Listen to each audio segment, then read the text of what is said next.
20 नवंबर 1659 ही अफजल खां का वध बीजापुर की तरफ से अफजल खां को छत्रपति शिवाजी महाराज के खिलाफ भेजा गया। अफजल खां 10,000 की फौज समेत रवाना हुआ।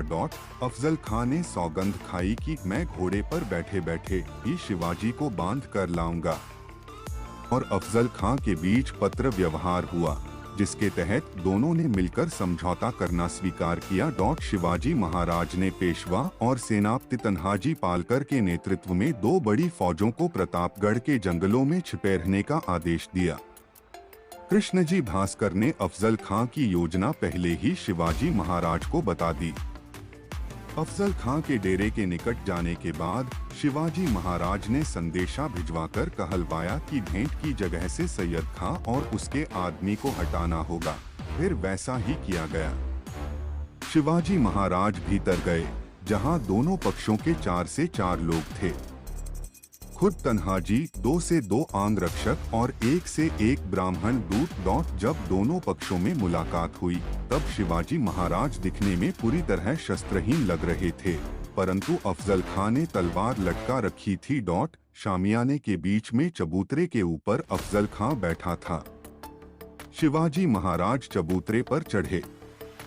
शिवाजी महाराज का कद अफजल खां के कंधे तक ही पहुंचता था। जब गले मिलने का वक्त आया, तो अफजल खां ने बाएं हाथ से शिवाजी महाराज का गला जोर से दबाया और दाहिने हाथ से कटार निकालकर शिवाजी महाराज की बाईं बगल में भोंक दी। लेकिन शिवाजी महाराज ने पहले ही अंदर एक कवच पहन रखा था, जिससे अफजल खां का वार खाली गया। शिवाजी महाराज ने बाघनखा से उसकी आंतें चीर डाली और दूसरे हाथ से बिछवा निकालकर अफजल खां की बगल में घोंप दिया। अफजल खां कराह उठा और जोर जोर से चिल्लाकर कहने लगा कि या अल्लाह, मार डाला, मार डाला, मुझको धोखा देकर मार डाला। शिवाजी महाराज मंच से कूदकर अपने आदमियों की तरफ दौड़े। तभी सैयद खां ने हमला कर शिवाजी महाराज के तुरबन, पगड़ी के 2 टुकड़े कर दिए। शिवाजी महाराज ने पहले ही पगड़ी के भीतर लोहे की एक टोपी पहन रखी थी, इसलिए सिर में घाव नहीं लगा। इतने में जीव महाला ने सैयद खां का एक हाथ काट दिया और अगले ही वार में सैयद खां का सिर धड़ से अलग कर दिया।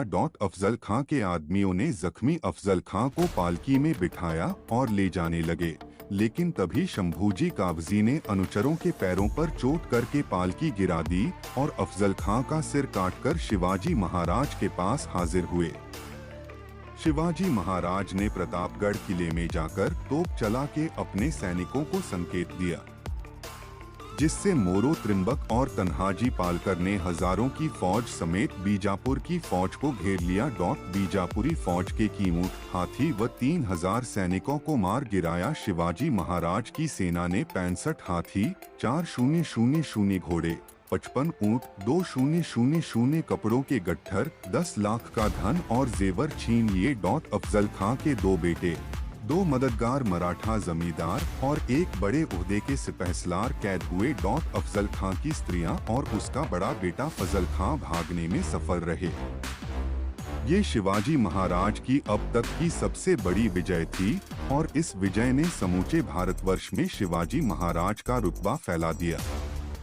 उन्होंने विजेताओं और वीरगति को प्राप्त होने वालों के परिवार वालों को धन, इनाम आदि दिए।